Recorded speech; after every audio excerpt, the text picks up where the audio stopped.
18. We have your pregame coverage here. Myself, I'm live. The show is on the road tonight. We are at a TGI Fridays in Stoughton, Massachusetts, among the Celtics radio network. And I know Cerrone Battle has been breaking down the game all afternoon long, and we're going to take you up here just before pregame with Grandy and Max. But Cerrone, I ask you this. A lot of confidence. And I think that as a duo between Jason Tatum and Jaylen Brown, I think they feel like they've graduated, and now it's time to walk the stage, right? It's time to walk that stage. But I ask you this. What can Dallas do tonight, and what do the Celtics need to continue to focus on to put this thing away tonight? Dallas needs to start a fight and get somebody thrown out. That's what it's going to take. But, I mean, Dallas has to play hard defensively. Dallas has to share the ball. You want it to be Luka and Kyrie, but in order for them to win this series, it has to be Luka, Kyrie, P.J. Washington, Hardaway Jr., Gafford, Lively. They'd have a better chance of winning if they had 4 or 5 guys with 15 or more points than 2 guys with 60. That's basically that's what they have to do to win. But I don't know if they're gonna have all 12 guys buying in today, or if half of them are ready to go home and ready to get this thing over with. So it's the confidence is high, not so much because of the Celtics, but because I think there's a lack of confidence in Dallas and how hard and how prepared they're going to be for this game tonight. So I think the Celtics keep playing the way they've been playing, but Dallas has so many adjustments that they have to make and have to work in order for them to win, and I don't see that happening. So you mentioned the lack of confidence for Dallas. Yesterday, the media is there for the shoot-around, and none of the players were there. They had a media day. In a way, I looked at it as maybe they didn't want to face the media after losing a game that they basically came back. Some things happened. Jason Kidd had a questionable timeout. Luka Doncic obviously called out the officials and, almost disrespected the bench, right, if you really look at it. So when I think about that, is it good to get away? Or do you look at that as, man, they look at it as, well, we got one more game here and then it's the off season. I mean, this is the NBA Finals. And maybe they're just trying something different because nothing else has worked. I mean, it might be just a mental break, man. You know what? Let's get away from the arena. Let's go home for a minute. Even though they've had these long 3-day breaks and 6 days off between the series starting, let's get away, clear our minds, go make your vacation plans. But just go relax with your family, get your mind right, and we're going to come out here fresh, rest your bodies. We know what we have to do. Let's watch a little film, and that's really it. But, I mean, like you said, it's the NBA Finals, man. I don't know about player-only meetings or taking days off now, if that's going to help you. And, I mean, I think there's so many things they have to do technically, like things that you need the coach to go through for them to win and to adjust to the Celtics. So I would have at least just had a walkthrough or just walk around or something like that at practice, as opposed to doing nothing at all but just watching a little film. But, I mean, hey, if it works, it's going to look like a genius. If they get blown out, that's all people are going to really talk about. But I think so many things have to go well for them. And I think the Celtics are going to come out, I'm going to say on fire, as in making shots. I think their energy and effort is going to be through the roof. I expect the Al Horfords, Derek Whites, and Holidays to be diving into the fifth row to get loose balls. And guys out there bleeding tonight. I think they're going to be playing so hard. And I'm curious to see if Dallas is going to match that intensity. So you mentioned match the intensity. They did in quarter one of Game 3, but it was Jason Tatum that kept them in that first half, having 20 points there. We'll get to Tatum in a minute, and I know that Joe Mazzulla talked. We'll have some audio coming up from him. He'll let you know what the status of Kristaps Porzingis is. And I have some information regarding tonight's officiating, Cerrone, as well. So we'll have that before we hand it over to Grandy and Max. But just back to Luka Doncic, do you think that maybe him mentioning the officials and his teammates questioning him and him taking accountability? He did an interview yesterday with Malika Andrews and just kind of talked about how he needs to step up and do more. Do you see a better effort from him tonight? I'm going to say defensively, or does he have to score 40 plus tonight for them to get the win? I think it's if he scores 40 plus and takes more shots, more than 28 shots, whatever it is he took the other day, I think they're really going to lose, because now that goes back to the other guys just standing around and like something me and you've been saying the whole series, them struggling to score 100 points. And if they don't reach 100 with team ball, they're going to lose. Defensively, he might come out early with the defensive effort, but eventually his body's going to get tired. He wears out over time, especially if he's trying to score 40 on the other end and play defense. It's probably an elimination game, probably not going to sit out much. What's his effort and energy going to look like in the third, fourth quarter? He's only got 8 points so far in all the fourth quarters combined. Kenny can play with that intensity and that defense the whole game. Can Kyrie defend the whole game?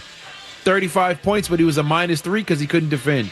Kyrie didn't rebound, and he had 2 rebounds and 2 assists, I think, in the last game. Playing 40 minutes, and he only got 2 rebounds and only passed the ball to a shooter twice. Can they keep that up and sustain that through a whole game?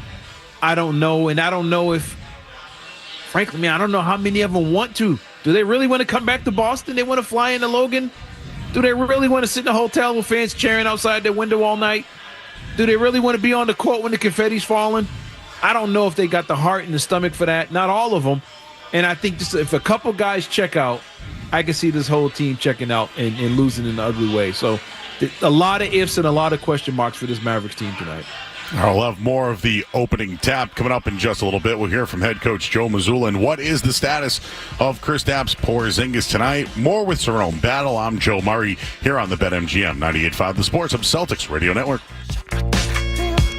Fired up for the playoffs? Catch all the action and all the deals at TGI Fridays with their new $10 appy deal. Mix and match any 3 apps, all for just $10. And don't forget to wash it down with their $5 bar menu. Big games, bigger deals, only at Fridays. All roads start with golf. The daily commute, road trips, reunions, even tip-off at TD Garden. They all start with golf. While most focus on the destination, at Golf, they focus on the journey. And with the Golf Pay app, Celtics fans can score savings like 5 cents off per gallon every day, along with a fast and convenient way to pay. Golf, the official fuel partner of the Boston Celtics. It all starts here. See app for details. Hi, I'm Art Chaves with Cohen Heating and Cooling in Natick. And I'm Michael Ferranti with the Massachusetts Energy Marketers Association. Full-service heating oil companies across Massachusetts are dedicated to addressing the impact of climate change. Many of these companies are reducing carbon emissions right now with clean, renewable bioheat fuel. Bioheat fuel is blended with home heating oil. It's clean, safe, and efficient. Fighting climate change doesn't require that you spend tens of thousands of dollars to switch to an electric heat pump. We believe our customers should be able to choose the energy source they want for their homes and families. Learn more at massenergymarketers.org. They say consistency is the key to success. They weren't wrong. So how about grabbing a beer that's consistently smooth, consistently refreshing, and consistently light? You might just find that the road to success can be pretty enjoyable. Michelob Ultra, the perfect balance of taste and refreshment, and only 2.6 carbs and 95 calories. It's only worth it if you enjoy it. Enjoy responsibly. Anheuser-Busch Michelob Ultra Light Beer, St. Louis, Missouri. Enjoy all your favorite sports like never before at BetMGM. Sign up using the code WBZMass and receive up to $1,500 back in bonus bets if you don't win your first bet. And with BetMGM at your fingertips, every play and every game matter more than ever. BetMGM and GameSense remind you to play responsibly. Hope is here. Call 1-800-327-5050 or visit Gamble.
because their number one guy, he doesn't have the stamina to play up and down like Indiana did, a team that really challenged Boston, even though they got swept.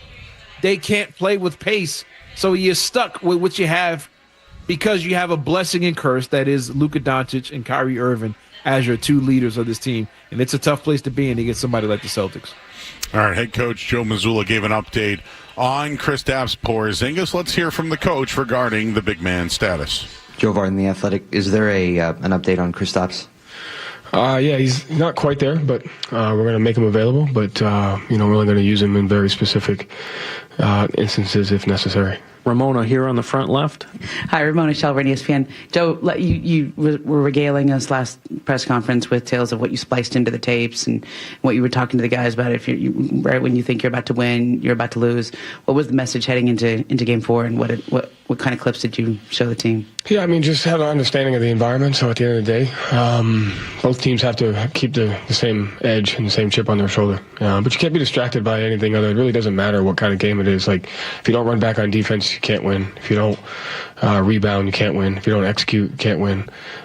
So just focusing on the details, the effort, the execution, all the things that go into winning, regardless if it's preseason, regular season, postseason, or the finals, the process towards winning remains the same. So we just have to hammer that home, and for however long it takes, stick to that process. Tim, back left. Joe, if Kristaps isn't, I think to be clear, you said he's not quite there at the beginning. Not quite there. So he's available, but only in very specific situational instances. I guess I just was just curious if he's not quite there. Like, what was the decision making process to use him in specific instances if he's not ready to go all the way through? If that makes sense. Yeah. He's not quite there. He's available. We'll use him in very specific instances. All right, that's head coach Joe Mazzulla and the status of Kristaps Porzingis. Cerrone, I think I like the fact that he's going to dress tonight, and if they need him, they'll go to him, and if they don't, he'll at least be in uniform and a part of it. Yeah, I agree with that. I think he's out there in case they do win this thing tonight. He can be out there and celebrate with his teammates in uniform and feel a part of it. Yep. Feel like he's, to get a taste of, this situation in the finals. And just in Dallas, being a part of it in Dallas, a place where he played before they shipped him off to Washington, just being out there, a part of this team in uniform, the photo ops, the videos, all that stuff. And if they're in a situation to where they're up 20 and there's 2 minutes left, you throw him out there so you can cheer, celebrate for him. Hopefully he gets a dunk or something like that. But he's more so, I think, out there just to be a part of the team and feel like he's a part of this team on possibly the biggest night of his career since he was drafted. All right, we'll have more regarding the Celtics. 1 win away from the NBA Finals. Kristaps Porzingis will dress tonight, but they'll use him when they see needed. And it is Game 4, Cerrone, and, well, a very controversial official will be in this game. He has a nickname called the Extender. I want to give you some numbers on how the Celtics play when Scott Foster is the official. So we'll do that coming up next. Cerrone Battle is here. I'm Joe Murray on the BetMGM 98.5, the Sports of Celtics Radio Network. For all your heating and cooling needs, you need Endless Energy. Endless Energy, your slam dunk for all your cooling, heating, and plumbing.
we are at the TGI Fridays in Stoughton, Massachusetts. Come on down. You can see us also at halftime.